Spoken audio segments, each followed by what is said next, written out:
ఇప్పుడు ఒక వ్యూహకర్తగా ఇందాక నేను చెప్పిన 5 పనుల్లో అంటే ఇప్పుడు మరి అవే మీకు ప్లస్ మైనస్ కావా? రేపొద్దున గెలిస్తేనేమో అతని ఖాతాలోకి వెళ్ళిపోతుంది, లేదు అటు ఇటు అయితేనేమో మళ్ళీ అనవసరంగా తెచ్చుకున్నారు బాగుందన్నది మీ మీదకి వస్తుంది. ఒకటి అంటే ఈయన అదనంగా మీకు ఎలా ప్లస్ అవుతాడు పార్టీకి? అదే పాయింట్ కి వస్తున్నా చంద్రిక గారు. ఇప్పుడు ఎందుకంటే నేను ఇనిషియల్లీ రిమార్క్స్ కంటిన్యూస్ గా చెప్పుకుంటా ఒక సీక్వెన్స్ గా ఎందుకంటే వచ్చింది. ఇప్పుడు మీరు అన్న ప్రశ్నే తెర మీదకి వస్తుంది. ఎందుకైతే ఎప్పుడైతే 2019లో పీకే పేరు తెర మీదకి వచ్చేసి బాగా అత్యంతగానమాట ప్రచారం జరిగి రాష్ట్రంలో కూడా ఆయన వల్లనే జగన్మోహన్ రెడ్డి గారు వచ్చారు, ఆయన వల్లనే రాష్ట్రం కులాల కుంపటైంది, ఇట్లా చాలా ఎలిగేషన్స్ మనం చూసాం, చూడలేదని కాదు. మరి అలాంటి మనిషిని మీరు ఎందుకు తీసుకొచ్చారు అని చెప్పేసి కూడా ఇవాళ ప్రశ్న ఖచ్చితంగా. అయితే ఇందులో దీనికి జవాబు చెప్పాల్సింది కూడా మా పని. అదే చెప్తున్నా నేను. ఇప్పుడు we are seeing any political consultant as a consultant and asset to our communication. అంతేగాని కోర్ ఎజెండా కానీ కోర్ స్కోప్ ఆఫ్ ఈవెంట్స్ కానీ ఏదైతే కనుక ఒక్కొక్క పార్టీకి ఉంటుందో ఆ ఎజెండాని ఈ కన్సల్టెంట్స్ డిక్టేట్ చేయలేరు. ఇప్పుడు చంద్రబాబు నాయుడు గారు ఉన్నారు, ఆయనకున్న విశిష్ట ఎక్స్పీరియన్స్ తోటి కానీ ఏదైనా ఇది వరకు ముఖ్యమంత్రిగా 14 సంవత్సరాలు చేశారు కంబైన్డ్ స్టేట్ కి, తర్వాత ఆంధ్రప్రదేశ్ కి, మళ్ళా ప్రతిపక్షంలో కూడా 10 సంవత్సరాలు పైగా ఉన్నారు. ఇప్పుడు ఈ 4 సంవత్సరాలు కూడా కలిపితే 14 సంవత్సరాలు ప్రతిపక్షంలో ఉన్నట్టు.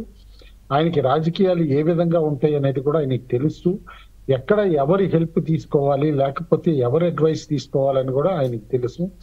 కాబట్టి ఏదైతే కనుక ఇప్పుడు అన్నాము, సరే మరి ఇంత చేదరించుకున్నారు, ఇంత పబ్లిక్ లో ఒక డెకాయిట్ కింద పోర్ట్రే చేశారు పీకేని, అలాంటి ఆయన్ని మీరు తీసుకొచ్చారు అని చెప్పేసి ఇవాళ సోషల్ మీడియాలో కాదు ఇన్ జనరల్ గా పబ్లిక్ అన్నమాట ప్రచారం చేయటం కూడా చూస్తున్నాం. దానికి జవాబు చెప్తుంది కూడా మేము ఏంటంటే సింపుల్ గా we are seeing a political consultant as a consultant and he is not a winning card. అది గుర్తుంచుకోండి మీరు.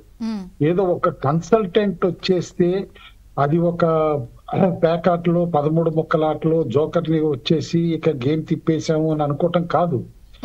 అది పనికి వస్తుందా లేదా, ఆయన ఎంతవరకు మనకి హెల్ప్ చేయగలరు. ఇప్పుడు ఇందాక నేను చెప్పిన 5 విషయాల్లో డెఫినెట్లీ కొన్ని విషయాల్లో మేము వీక్ గా ఉన్నాం, అది ఒప్పుకోవాలి. ఒక పార్టీ అన్నమాట తన వీక్నెసెస్ రికగ్నైజ్ చేసుకున్నప్పుడే విన్నింగ్ స్ట్రాటజీ అనేది డెవలప్ చేసుకోగలుగుతుంది.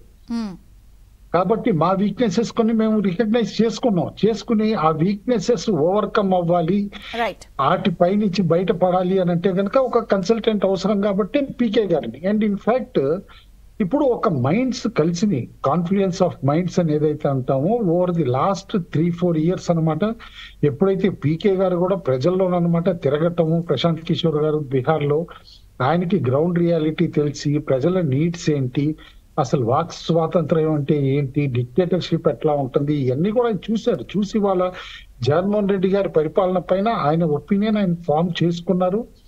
ఏ విధంగానమాట ఆంధ్రప్రదేశ్ అనమాట నాశనమైందో చూసుకున్నారు.